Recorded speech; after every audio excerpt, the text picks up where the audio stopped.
امام حسین کی شہادت کس کے لیے ہے؟ میرے آقا صلی اللہ علیہ وسلم کے لیے ہے۔ امام حسین کی شہادت کس کے لیے ہے؟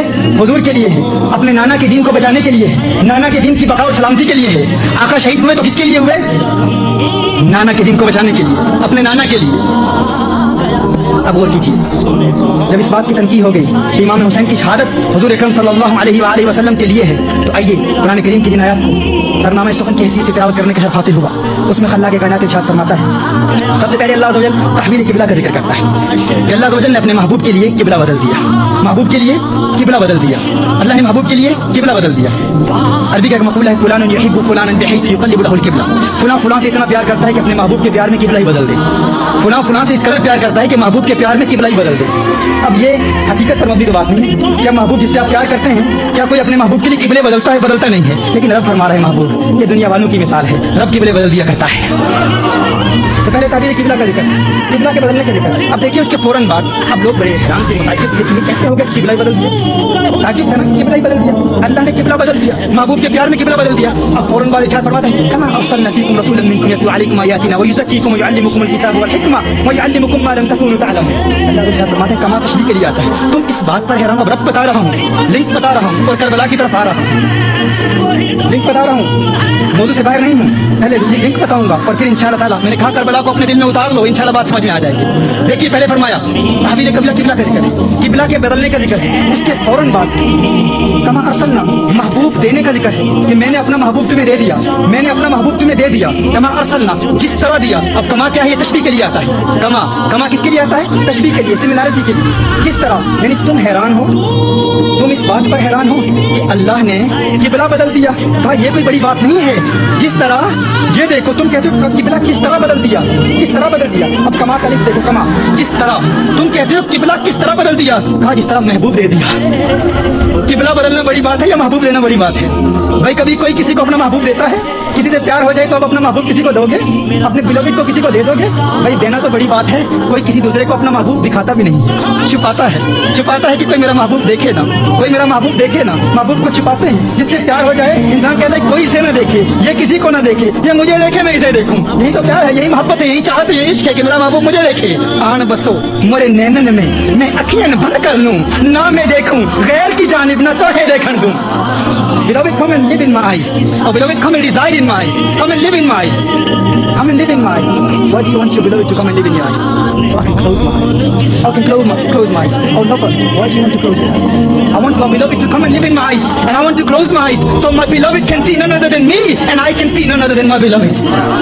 جب پیار ہو جاتا ہے کسی سے، محبت ہو جاتی ہے کسی سے، تو انسان کسی اور کو دیکھنے نہیں چاہتا۔ انسان کہتا ہے زندگی جائے، جسم جائے، سب کچھ برباد ہو جائے، دو نین سلامت رہیں، میری دو آنکھیں سلامت رہیں، دو آنکھیں سلامت رہیں، تاکہ میں محبوب کو دیکھتا رہوں۔ کاگا مورا سب تن کھائیو، چن چن کھائیو ماس، پر دو نین مورے نہ کھائیو، مہے پیا ملن کی آس، مہے پیا ملن کی آس۔ کاگا سب کچھ کھا جاؤ، جسم کھا لو، آنکھیں نہیں کھانا، کیونکہ ان آنکھوں سے محبوب کا جلوہ دیکھتا ہوں، ان آنکھوں سے محبوب کا دیدار کرتا ہوں۔ میں کر رہا تھا کہ اللہ نے محبوب دے دیا، تو اللہ ارشاد فرما رہے کما ارسلنا۔ تم اس بات پر متعجب ہو، اس بات پر حیران ہو، تم اس بات پر پریشان ہو، حیران ہو کہ قبلہ بدل دیا۔ کہا نہیں، اس سے بڑی بات دیکھو، ہم نے تو اپنا محبوب دے دیا ہے۔ اب سوال ہی پیدا ہوتا ہے اس کے فوراً بعد ذکر کا بیان آ گیا، فاذکرونی اذکرکم۔ اب ذکر کا کیا تعلق ہے؟ تو جب انسان کسی کو اپنا محبوب دیتا ہے، کوئی پیاری چیز دیتا ہے، کسی کو آپ تحفہ دیتے ہیں تو کیا کہتے ہیں؟ یا یہ تحفہ لے لے، مجھے یاد رکھنا، بھولنا نہیں، جب بھی اس تحفے کو دیکھنا مجھے یاد کر لینا۔ اللہ نے اپنا محبوب دے دیا، فاذکرونی اذکرکم واشکروا لی ولا تکفرون۔ میں نے تمہیں اپنا محبوب دیا ہے، جا محبوب لے جا، مجھے یاد رکھنا، مجھے نہ بھول جانا۔ اور محبوب کی تعظیم کی صورت میں جب تو مجھے یاد کرے گا تو تیرے درجات کی بلندی کی صورت میں تیرا چرچا کروں گا، میں تیرا چرچا کروں گا۔ اب سوال پیدا ہوتا ہے کہ فوراً اس کے بعد اللہ عز و جل فوراً اس کے بعد کیا فرماتا ہے؟ استعینوا بالصبر والصلاۃ۔ اب نماز کا ذکر کہاں سے آ گیا؟ فوراً صبر کا ذکر کہاں سے آ گیا؟ اب صبر کیا ہے؟ طلاب العلم جانتے ہیں کہ صبر یہاں ابتداءً مصیبت پر دلالت کرتا ہے۔ اب جانتے ہیں محذوف مقدر اور مقتدا کا فرق کیا ہے؟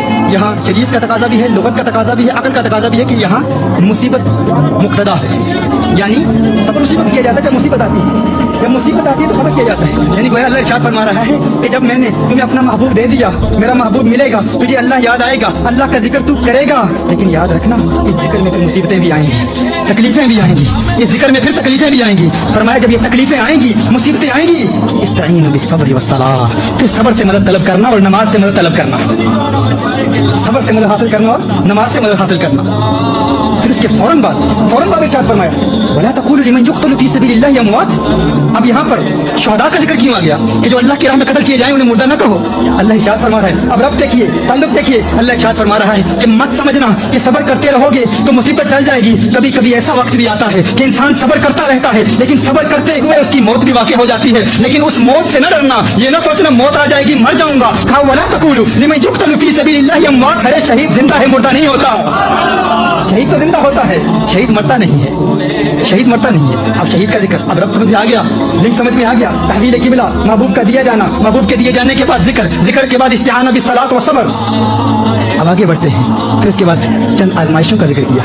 وَلَنَبْلُوَنَّكُمْ بِشَيْءٍ مِّنَ الْخَوْفِ وَالْجُوعِ وَنَقْصٍ مِّنَ الْأَمْوَالِ وَالْأَنفُسِ وَالثَّمَرَاتِ, کہ پھر ہم تمہیں آزمائیں گے, کبھی مال کے نقصان سے, کبھی جانی نقصان سے, کبھی بھوک سے, کبھی پیاس سے, کبھی خوف سے. آپ غور کریں, غور کریں. اللہ ارشاد فرما رہا ہے کہ یہ آزمائشیں آئیں گی تمہاری زندگی میں. آزمائشوں کا ذکر ہے کہ اللہ آزماتا ہے, مت سمجھنا. کچھ لوگ تو شہید ہو جاتے ہیں ان مصیبتوں میں, صبر کرتے ہوئے شہید ہو جاتے ہیں.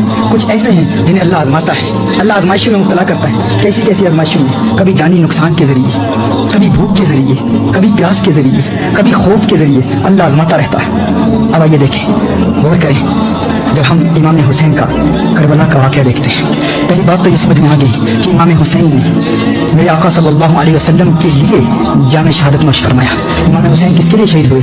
آقا کے لیے شہید ہوئے. آقا کے لیے شہید ہوئے نا. آقا کی شہادت کا ظہور تام کہاں سے ہوا؟ امام حسین کی شہادت سے ہوا. امام حسین کی شہادت کو اگر ہم بنظر غور دیکھیں, امکانہ نگاہ سے سمجھنے کی کوشش کریں, تو خدا کی قسم ہم دیکھتے ہیں کہ تاریخ انسانی میں کوئی ایک شخص بھی آپ کو ایسا نہیں ملے گا, کوئی ایک فرد بھی ایسا نہیں ملے گا جسے تمام آزمائشوں میں مبتلا کیا گیا ہو. اللہ عز و جل نے قرآن کریم میں اپنے بندوں کو آزمانے کی جتنی بھی صورتیں بیان کی ہیں, وہ ساری صورتیں ہمیں امام حسین کی شہادت میں ملتی ہیں. اور کوئی ایسا انسان آپ کو نہیں ملے گا, کوئی ایسا انسان آپ کو ایسا نہیں ملے گا کہ ایک فرد کو اتنی آزمائشوں میں مبتلا کیا گیا ہو. کسی کو بھوک کے ذریعے اللہ عز و جل آزماتا ہے, کسی کو پیاس کے لیے آزماتا ہے, کسی کو اللہ عز و جل اولاد کے نقصان کے ذریعے آزماتا ہے, کسی کو شہادت دیتا ہے. لیکن ایک امام حسین کی ذات ہے, وہ ایک امام حسین کی ذات ہے. وہ فرد واحد ہیں جنہیں اللہ عز و جل نے بھوک کے ذریعے بھی آزمایا, پیاس کے ذریعے بھی آزمایا, مالی نقصان کے ذریعے بھی آزمایا. علی اکبر سامنے کٹ گئے, اللہ آزما رہا ہے. علی اصغر کی شہادت کے ذریعے آزمایا, امام قاسم کی شہادت کے ذریعے آزمایا, اللہ آزما رہا ہے. امام حسین خود شہید ہو گئے. خدا کی قسم قرآن کریم کی ان آیات کی تفسیر جب میں پڑھتا ہوں, ان آیات پر غور کرتا ہوں اور رب بین الآیات کو دیکھتا ہوں, کبھی کبھی جب دل میں آتا ہے کہ تفسیر کی کتاب اٹھاؤں, تفسیر کی کتاب اٹھانے کے لیے ہاتھ بڑھاتا ہوں تو ہاتھ رک جاتا ہے. ایک آواز آتی ہے, تفسیر کی کتابیں اٹھانے کی ضرورت ہی نہیں, ان آیات کو دیکھ اور امام حسین کی ذات کو دیکھ, امام حسین کی شہادت کو دیکھ. رب کعبہ کی قسم امام حسین کی ذات از خود قرآن کریم کی ان آیات کی چلتی پھرتی تفسیر نظر آتی ہے. martyrdom of Imam Hussein, sacrifices of Imam Hussein, the entire life of Imam Hussein. It seems as if Imam Hussein himself is a walking, talking tafsir of these verses of the Quran. He himself is a commentary of these Quranic verses. His thought, his martyrdom, his sacrifice itself is a tafsir of these Quranic verses. اور پھر یہ میرے امام کا مقام ہے, یہ میرے امام کا مقام ہے. خدا کی قسم اللہ عز و جل نے جو امام کو مقام دیا کہ قرآن میں آزمانے کی جتنی صورتیں اللہ نے قرآن میں بیان فرمائی ہیں, وہ ساری امام حسین کی شہادت میں مجتمع نظر آتی ہیں. وہ اس لیے کیونکہ امام حسین کی شہادت رسالت مآب صلی اللہ علیہ وآلہ وسلم کی شہادت کا ظہور ہے.